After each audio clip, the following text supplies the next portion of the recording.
Boa tarde, quarto ano. Hoje nós vamos começar nossa aula de história pela página 77, que a gente vai falar sobre as primeiras produções de cerâmicas e a idade dos metais, ok? Falta só esses dois assuntos para a gente poder encerrar os conteúdos da unidade 3. Hoje também nós vamos fazer alguns exercícios e aí, como tarefa, vocês farão o que eu aprendi, que é um resumo de tudo que a gente viu nessa unidade. Então, vamos lá. Bom, lá na página 77 vai falar sobre as primeiras produções de cerâmica, né? Quando o ser humano descobriu o fogo, ele conseguiu desenvolver muitas coisas graças à descoberta do fogo. Conseguiu cozinhar alimentos, conseguiu produzir ferramentas, tá? E também conseguiu produzir utensílios, tá? E então começaram a fazer as cerâmicas a partir disso, né? Eles queimavam o barro para poder produzir a cerâmica. Então, pegavam lá, né, o barro, a terra molhada, que é o barro, queimavam, punham no fogo e assim eles iam moldando e fazendo os vasos, tá? Junto com essa produção da cerâmica, o uso do fogo, né, mais para frente, também começou a fundir metais, tá? Então, eles descobriram primeiro o cobre, depois o bronze e, por último, o ferro, tá? Então, esse período da história é chamado de Idade dos Metais, tá? Que foi quando o ser humano começou a descobrir os metais, fundir no fogo e assim eles conseguiram criar as ferramentas de metal. Não usavam mais pedra lascada para poder fazer as suas ferramentas. Não usava madeira, na verdade usava madeira ainda mais como haste, né, da ferramenta. Mas a ponta, por exemplo, das lanças, a enxada, já que eles já eram uma sociedade agrícola, começou a ser feita com metal, tá?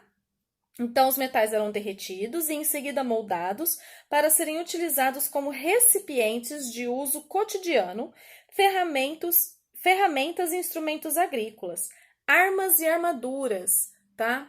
O homem começou a entrar num período de disputa de território para poder ter o seu alimento. Eles começaram a se tornar sedentários, só que temiam invasões. O homem começou um a invadir a terra do outro, então foi onde, infelizmente, começaram a produzir também armas, tá? Com esses metais. Lanças, escudos, né? E também começaram a produzir suas próprias proteções. Certo? Bom, agora vocês fizeram como tarefa as páginas 82 e 83, tá? O que nós vamos fazer hoje? Hoje nós vamos fazer a página 84 e 85. Começando então na página 84, o exercício 4. Vocês têm uma tabela e ele pede para vocês compararem a pesquisa sobre os vestígios humanos na pré-história brasileira em Lagoa Santa nos períodos indicados pela tabela. A pré-história, né, na Lagoa Santa, né, a pré-história brasileira, isso está sendo trabalhado nas páginas 70 e 71, que falou sobre a descoberta, né, dos primeiros fósseis aqui no Brasil, lá em 1843, e aí em 1970 descobriram o fóssil da Luzia, tá? Então, o que a gente vai fazer nessa tabela? Lá onde está 1843, né, na página 70, ele fala que Peter William Lund encontrou na região vestígios de seres humanos pré-históricos. Isso foi o que aconteceu em 1843, tá? Então, esse cara foi o primeiro a descobrir vestígios de seres humanos pré-históricos aqui no nosso país. E apenas em 1970, pesquisadores fizeram novas descobertas em Lagoa Santa e uma delas foi um fóssil humano de uma mulher que recebeu o nome de Luzia. Tá? Então, em 1970 foi a descoberta da Luzia, mas em 1843 foi a descoberta dos primeiros fósseis que comprovavam vida pré-histórica aqui no nosso país, tá bom? E aí constatou que ela viveu junto a um pequeno grupo na região há 11 mil anos, tá? Depois as pesquisas foram descobrindo aí outros fósseis e viram que ela vivia em comunidade aí, tá bom? Exercício 5. Por que Luzia e seu povo não buscavam abrigos em cavernas, mas em locais abertos, próximos a nascentes e riachos? Tá? Então, isso também está sendo explicado na página 71, lá no último parágrafo. Ele fala lá, né? Apesar de serem nômades, eles não buscavam abrigos em cavernas, mas em locais abertos, próximos a nascentes de riachos. E aí ele vem explicando por quê. Essa era uma forma de ter acesso à água, além de ser um sinal de que a região era rica em vegetação para alimentação. Então, por que eles não ficavam em cavernas? Porque em volta dos riachos, eles tinham água, eles tinham mais acesso à água, né? Não precisava ficar andando em busca de água. E a plantação também ficava mais vistosa, né? Crescia mais rápido, tinha mais facilidades para plantar naquela região, tá certo? Então, era um sinal de que a vegetação era rica naquele local e também o acesso à água era mais fácil, tá bom? No exercício 6, ele pergunta sobre a descoberta da agricultura, qual é a origem dos povos que deram início a essa atividade? Então, descoberta da agricultura, a gente vê isso na página 74, tá? Bem no segundo parágrafo dessa página, ele vai falar sobre isso. No terceiro parágrafo, ele vai falar: esse processo teve início há cerca de 12 mil anos na região da Mesopotâmia, tá? Então, na página 74, terceiro parágrafo, tem a resposta do exercício 6. Vai lá em Mesopotâmia e faz um xizinho, combinado? Exercício 7.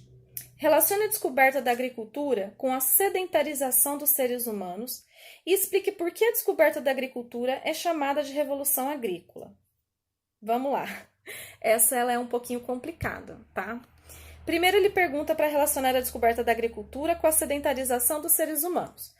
A partir do momento que o ser humano descobriu a agricultura, descobriu que ele podia plantar e colher em um local e não precisava mais ficar viajando em busca do seu alimento, ele começou a construir suas casas, tá certo? Então, ele começou a ficar fixo num local só. E aí surgiu a sedentarização. O homem não precisava mais ser nômade. Ele conseguia viver em um local só porque ele já sabia plantar e colher seu próprio alimento, tá? E aí depois ele pergunta por que a descoberta da agricultura é chamada de Revolução Agrícola, né? Isso aí tem a ver porque, além da sedentarização, isso aí acabou gerando novos costumes para o ser humano. Quando o ser humano está numa situação e acontece algo grande que faz ele mudar a rotina dele, são chamadas revoluções. Então, teve essa revolução agrícola lá na pré-história. Depois de muitos anos, o ser humano descobriu que ele não precisava mais fazer as coisas à mão e conseguia construir máquinas que faziam isso por ele, que foi a Revolução Industrial, que vocês vão estudar bem mais lá pra frente. Mas toda vez na história da humanidade que tem uma mudança de hábitos e costumes, tem uma revolução. Então, o que foi a Revolução Agrícola? Justamente esse movimento do ser humano descobrir que ele podia plantar e colher seu próprio alimento, ele mudou o hábito dele. Ele deixou de ser nômade e virou sedentário. Isso foi uma revolução. Revolução Agrícola porque tem a ver com plantio, com agricultura, tá certo? E aí, para finalizar a aula de hoje, nós temos o exercício 8 da página 85. Nós temos duas fotos, tá? Que tem a ver com técnicas agrícolas. Uma foto foi tirada na Ucrânia em 2016 e a outra na Itália em 2018.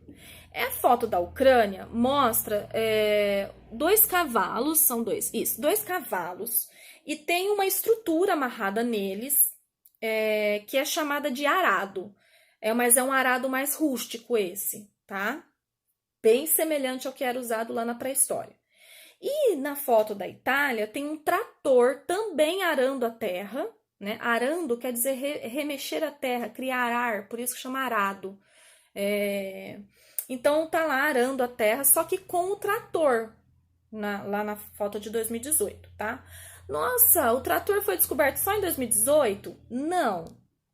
Todos vocês sabem e já imaginam que o trator foi descoberto há muito tempo, mas existem comunidades agrícolas mais simples que ainda usam técnicas mais simples de agricultura, tá? Então, por exemplo, essa foto da Ucrânia em 2016, não é que eles não saibam que exista trator, eles saibam que existe um trator para fazer esse trabalho, só que não faz parte das condições deles, então eles usam ferramentas mais rústicas. Ainda hoje existem essas ferramentas, tá?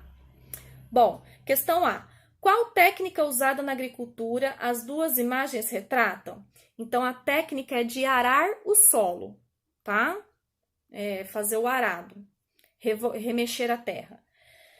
Qual imagem retrata a técnica de forma mais semelhante ao que era na pré-história? Justifique. Então, é a imagem de 2016, tá? Eu vou mostrar para vocês aqui, ó.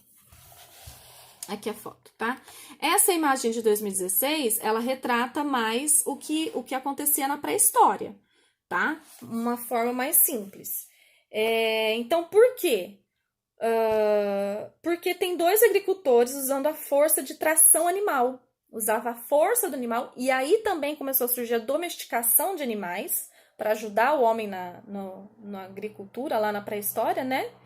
Então, a foto de 2016 ela tem mais relação com as técnicas pré-históricas, porque além de utilizar a ferramenta mais simples, também está usando a força do animal para fazer o trabalho.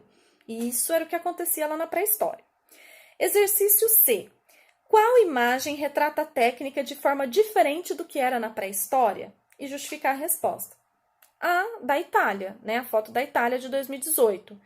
Porque está usando um trator, que é algo que lá na pré-história eles nem imaginavam que podia ser feito. Imagina, a roda, eles descobriram a roda era de madeira, né? Fazia charrete simples, não existia nem carro, né? Não existia motor, não existia isso. Então, o trator ele é uma técnica muito moderna que na época da pré-história não existia, tá bom? E aí, para finalizar, exercício 9. Explique o que foi a Idade dos Metais. Então, a Idade dos Metais foi o período em que o ser humano descobriu como fundir, né, os metais. Né? Quais metais? Primeiro o cobre, depois o bronze e, por último, o ferro. Tá certo? Bom, espero que vocês tenham entendido aí. Foi uma revisão de tudo que a gente viu nessa unidade, tá? Vou deixar as respostas junto com a correção da tarefa. E a tarefa de hoje vai ser a seguinte. Vocês vão na página... Ai, grudou. Na página 86 tem um exercício 10 que é de ligar. Então, eu não vou mostrar meu livro porque tá com resposta, tá? Mas eu vou explicar para vocês. Vocês têm aí a figura de um cão, vaca, ovelha e cavalo. E do outro lado, você tem tudo que esses animais fornecem. Vocês vão ligar o animal a cada produto que ele fornece, a cada serviço que ele fornece, tá? Na página 87 tem um resumo do capítulo que vai ajudar vocês na próxima aula, que vai ser um mapa mental, que eu vou fazer para vocês. E nas páginas 88 e 89 é o seguinte, ó, é uma cruzadinha invertida. Vocês têm as respostas da cruzadinha na página 88. E na página 89 vocês têm que montar a dica. Não é a dica para vocês darem a resposta. Vocês têm a resposta e têm que montar a dica. Então, por exemplo, na número 1 está escrito domesticação de animais. O que é a domesticação de animais? O que foi esse período de domesticação? Vocês explicam que é como se vocês estivessem montando a dica, tá bom? É um desafio essa tarefa. Não é difícil, mas é um desafiozinho, tá? Façam com cuidado, com atenção e com calma, ok? Beijos e até a próxima aula.